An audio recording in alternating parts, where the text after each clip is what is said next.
Assalamualaikum warahmatullahi wabarakatuh.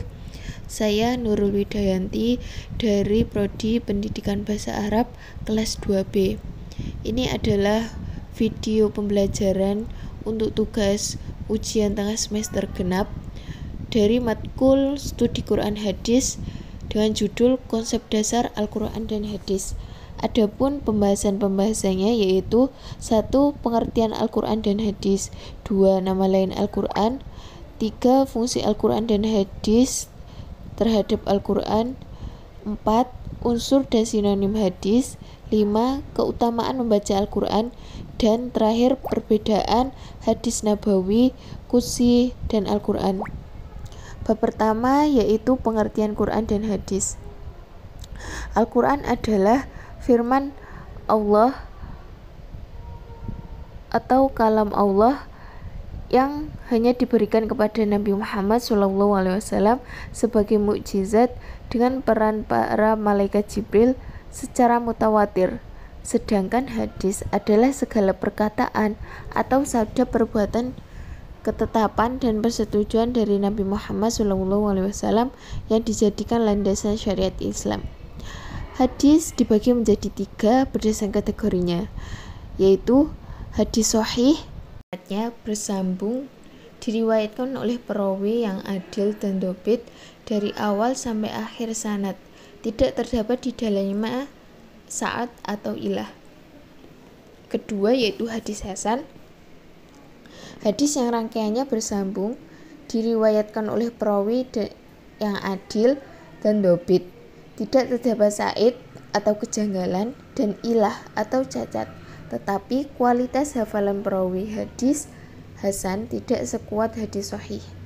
Ketiga, hadis do'if, yaitu hadis yang kualitasnya lebih rendah dari hadis sahih dan hadis hasan. Selanjutnya yaitu nama lain Al-Quran. Ada Alkitab yang berarti kitab, Al-Furqan berarti pembeda, Az-Zikri berarti pengingat, dan Al-Mau'izah berarti petunjuk.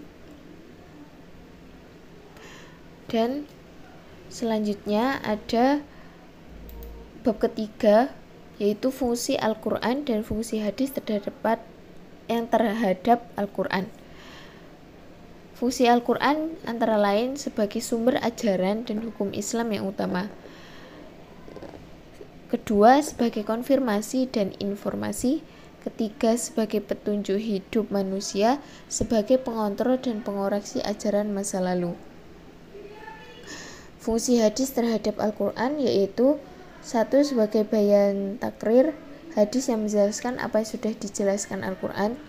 2. Sebagai bayan tafsir, hadis yang menjelaskan ayat Al-Quran yang bersifat global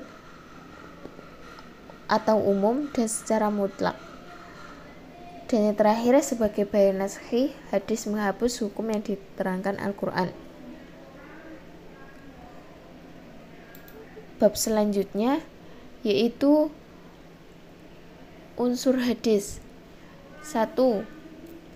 Ada rawi, 2. sanad, 3. mukharij, 4. siyagul ada, 5. matan. Adapun sinonim hadis yaitu 1. sunnah, 2. khobar, 3. athar. Bab selanjutnya yaitu keutamaan membaca Al-Quran. 1. Menjadi manusia yang terbaik, 2. derajat yang tinggi, 3. bersama malaikat, 4. mendapat syafaat Al-Quran, 5. keberkahan Al-Quran. Dan bab terakhir yaitu perbedaan hadis nabawi, qudsi, dan Al-Quran. Perbedaan hadis qudsi dan hadis nabawi antara lain yaitu pada hadis nabawi Rasul menjadi sandaran sumber pemberitahuan, sedangkan pada hadis qudsi Rasul menyandarkan pada Allah. Kedua, pada hadis qudsi Nabi hanya memberikan perkataan atau qauli, sedangkan pada hadis nabawi pemberitahuannya meliputi perkataan atau qauli, perbuatan atau fi'li, dan persetujuan atau takrir. Ketiga, hadis nabawi merupakan penjelasan dari kandungan wahyu, baik secara langsung ataupun tidak langsung. Keempat, hadis nabawi lafal dan maknanya dari Nabi Muhammad SAW. Sedangkan hadis qudsi maknanya dari Allah, redaksinya dari Nabi Muhammad SAW. Terakhir yaitu hadis qudsi selalu menggunakan ungkapan orang pertama. Dan perbedaan hadis dan Al-Quran, yaitu Al-Quran mukjizat Rasul, sedangkan hadis bukan mukjizat. Kedua, Al-Quran seluruhnya diriwayatkan secara mutawatir, sedangkan hadis tidak banyak diriwayatkan serta secara mutawatir. Ketiga, kebenarannya ayat Al-Quran bersifat pasti dan mutlak, dan barang siapa yang mengingkarinya maka akan kafir.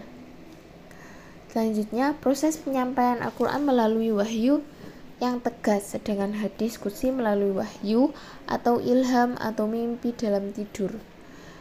Kedua, membaca Al-Quran dinilai ibadah, sedangkan membaca hadis tidak. Dan yang terakhir yaitu haram memperjualbelikan mushaf Al-Quran menurut Imam Ahmad dan makruh menurut Imam Syafi'i radhiyallahu anhu. Cukup sekian video pembahasan ini. Terima kasih.